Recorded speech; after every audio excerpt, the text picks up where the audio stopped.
What can I do for you, Mr. Townsman? Poor Lance. He wasn't a model child either, but he didn't deserve that. Such a young man, his whole life ahead of him. Lying there in that puddle, it's hard to believe. Lenz was the son of Schormeyer. Actually Glass, Lorenz Glass, but from the Schormeyer farm. He also had a sister, Ursula, but she no longer lives at the farm. She married Alois and is now called Pfiskner, an unpleasant person. And they didn't have it easy either, all of them. The mother died recently, tuberculosis. That was bad. Then the old Schormeyer drank a lot, and there were also arguments on the farm from time to time with the children, I think. Schormeyer got quite angry, and since then it's been quiet again. Well, Ursel got married anyway, but in general they got along well. Although the father and the son didn't often agree on ideology, I don't know, I think the death of the mother brought the two of them together again. Poor man. That's a tough one, wife and son within 1 year. And that thing with Sensi was only a short time ago. Oh dear, who's going to take over the farm now? That would have all been for Lenz. But Schormeyer is actually a good man. I saw how nicely he played with Ursel's stepson, Alois Jr. He seems to like him. And I haven't even been out to see him yet. Would you express our condolences to Schormeyer when you go out to the farm, please? Thank you, Mr. Townsman. What can I do for you, Mr. Townsman? Yes, you don't know the people here at all. On the other hand, who does, Mr. Schmidt? Who does? Yeah, sure. Well, that was a Sunday. There's always a lot of people here after the service and all that, you know. But fortunately, only very few people argue. Mostly the two groups, if you want to put it that way. I think I need to explain that. Do you have a moment?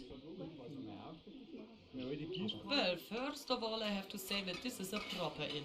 Not that you think anything wrong, Mr. Townsman. But like everywhere else, there are also people here in the village who are a bit more traditional. They want everything to stay the way it is. And of course, there are also those who don't want that. They want something to change. Often it's mainly the young people. That Sunday, the boys sat together again. Severin, Hans-Gürgel. Dr. Schweighöfer was also there. Poor Lenz, and above all Corbinian, young Leubel, teacher like his father. But otherwise, they have nothing in common, the two of them. They don't get along very well. And they like to discuss their crazy ideas about politics and society and whatnot. I don't get involved. Other people sometimes say something to them. Mostly the old people. So, Father Bayerle, of course, Alois and Schormeyer, and of course the mayor. Schorsch was also there this time. I don't know why, actually. I don't think he even noticed anymore. Actually, Rupp always sits with them, but I think the Rupps are visiting family at the moment. And we could have used him right now, the village policeman. Anyways, they were shouting quite a bit that Sunday. They were acting up a lot, if you know what I mean. Probably too much liquor, but you can't say that to these gentlemen. I didn't really notice everything that was going on. There was a lot going on in here. But anyways, at some point, Father Bayerle says to Schweighöfer, the doctor, said he was destroying the village community. He got quite angry and told the priest to shut up. The priest would put church money in his own pocket, while all the other people had to starve and come home crippled from the war. Then Schorsch got quite loud and threatened Schweighöfer that he would kick him out of the inn, as if it was for him to decide. And then Lenz interfered as well. Maybe that was his mistake. He threatened Schorsch that he would show him the way out if he didn't shut up right away. And then Schorsch went after Lenz. He punched Schorsch in the face, and before I could do anything, he was actually quiet again. A typical case of male hubris, I would say. Then they went home, the old ones. So Schormeyer, Alois, and the priest. He muttered something about God rest his soul or something. Maybe it was around 9. The mayor had already gone home. I think the way they behaved was too much, even for him. But again, he didn't pay. Put it on the tab. Always puts it on the tab, the fine mayor. The boys stayed a little longer, even Schorsch. They got along again, at least that's what I thought. Then they all went home, one by one.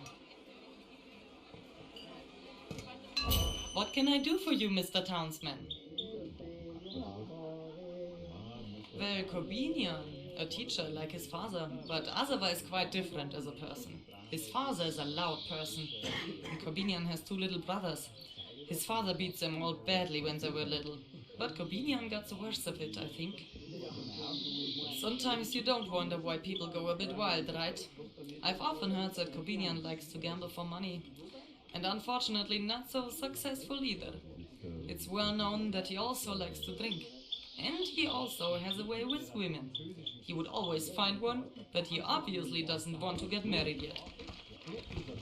Anyway, they sent him to the city to study. His father wanted Corbinian to become a teacher too, but I don't think old Leupel really likes this idea anymore. At any rate, that's where he met the people from this workers' movement and joined them.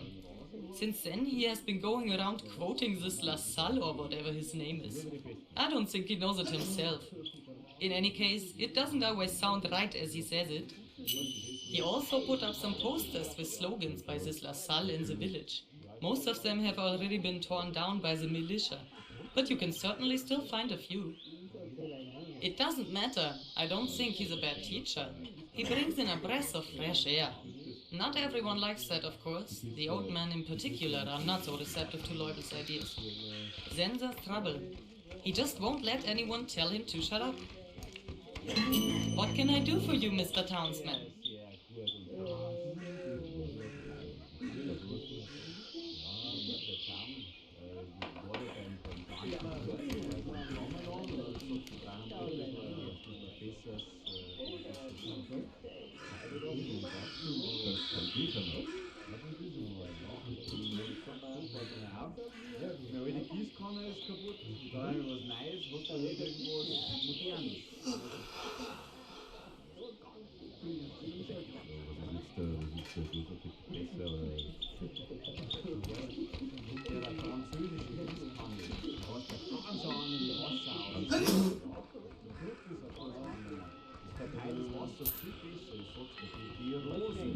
Die Franzosen, die sind jetzt die Experten in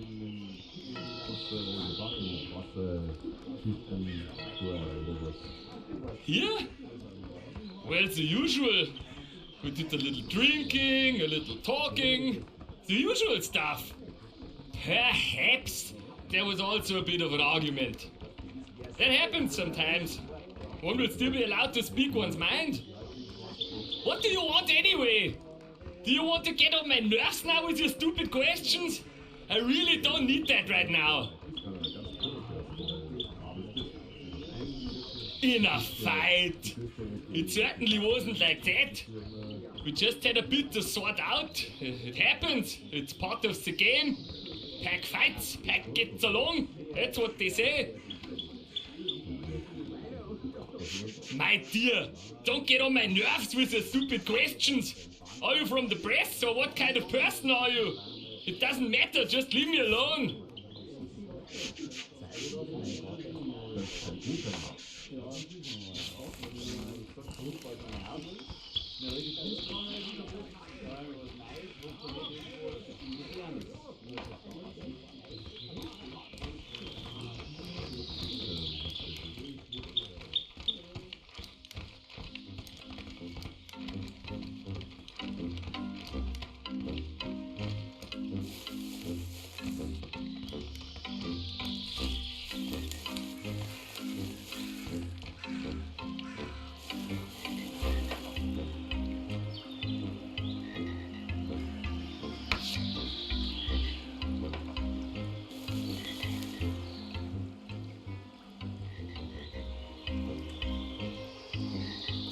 The fishing rod, Mr. Valentin.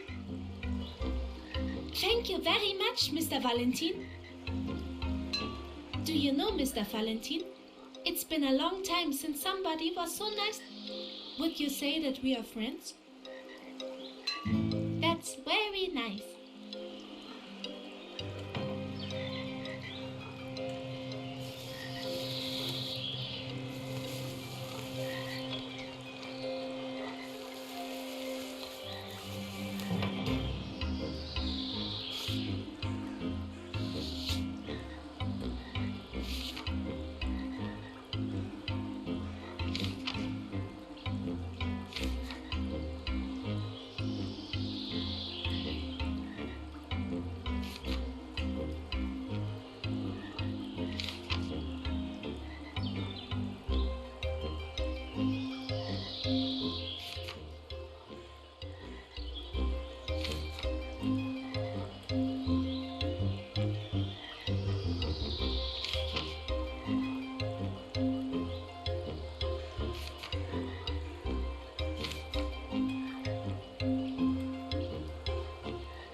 Praise be to God and welcome to our tranquil congregation. What brings you to us? You speak true words, dear Valentin. These are difficult times in which you have joined us. A terrible tragedy has occurred, and the community must first find its way back to peace and unity.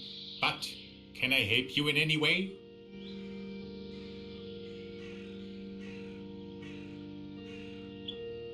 Dear Valentin, that's a good question.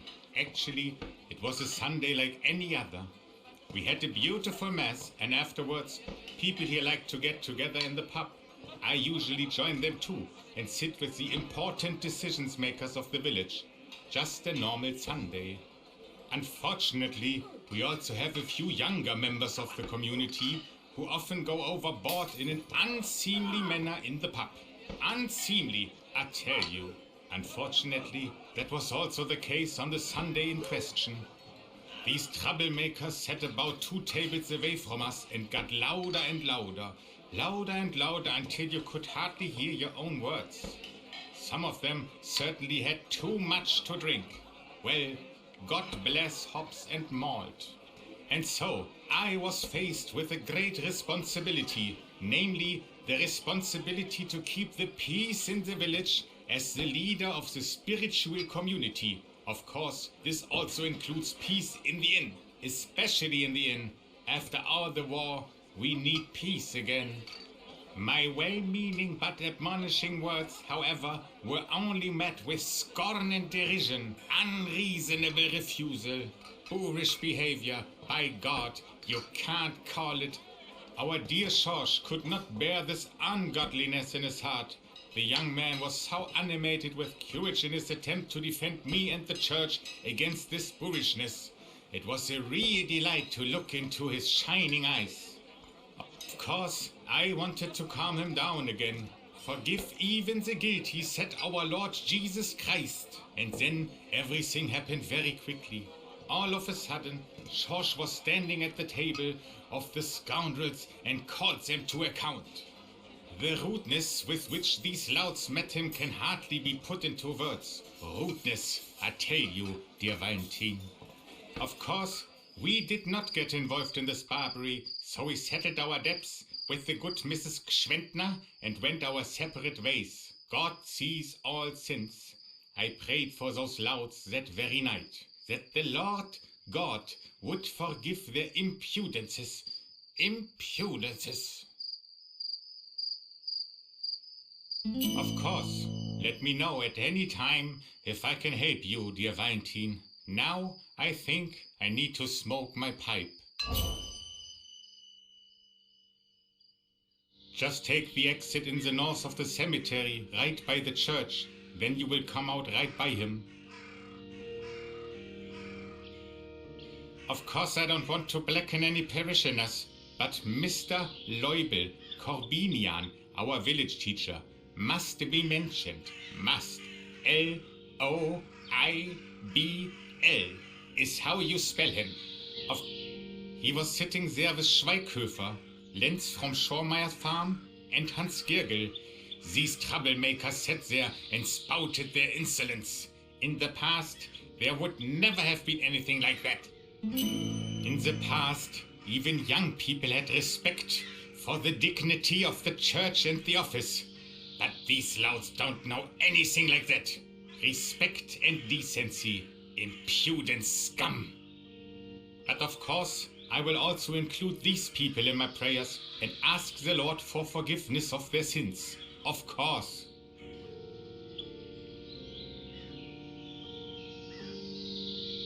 On my side? You mean on the side of the community? So the righteous, the general public? The question should rather be, who isn't? You must mean who was sitting at the table with me that evening. I don't remember exactly. As a representative of the church, I simply sit at the table with the members of the congregation. I make no distinction, you know. None. Well, I have already mentioned George, our faithful soul.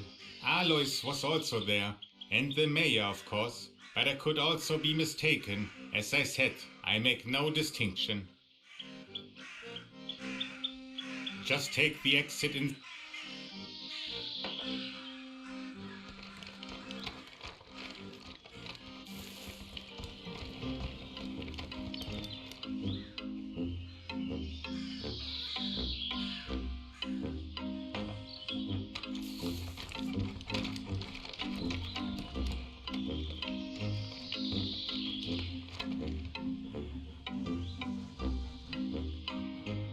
Just around the school building. Griesbacher should hang around there.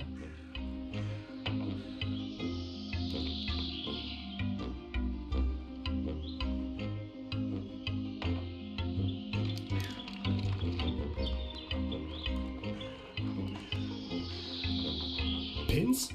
I could do that. But you can see what's going on here. I don't really have time now. We have to defend ourselves.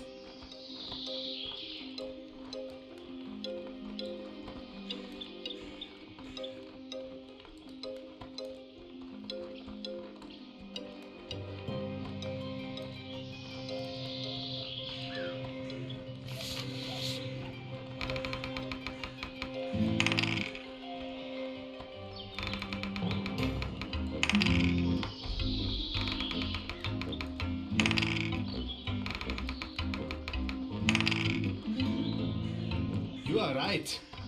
I will do that. Just come back a little later. Oh, the pins. Yes, here are the pins. However, I have already been told that you were seen with Hans Gürgel. I certainly don't want to give him any of my pins. Not as long he's wasting my hard-earned money. But I will make you an offer. You get the pins, and in return, you win my money back from Hans Gürgel.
the gentleman from the city. Great, let's see it. What kind of condition is that? Does he want to send you ahead now, the cowardly bowling brother? I'll make you an offer. If you manage to bowl all 9 once, I'll give you the money. I bowled hard for that. You don't just get that. Yes, of course, Schmidt. I can't imagine that you can win this, but you can try. You have 3 throws to clear the field.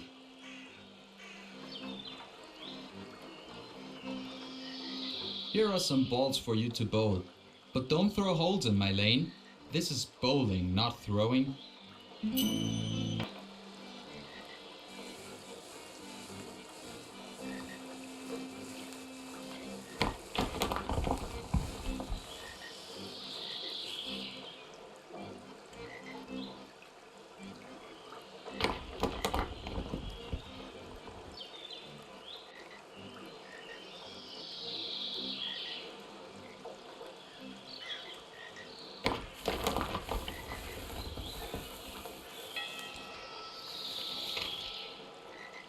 Ah, the gentleman from the city.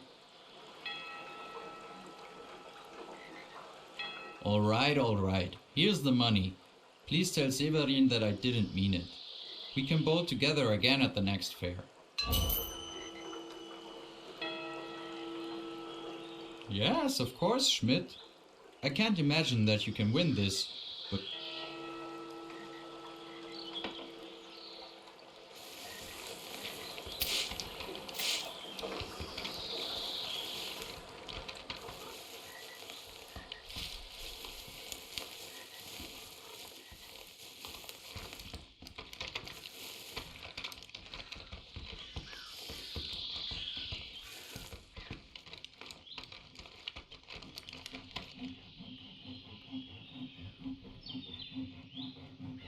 Neat!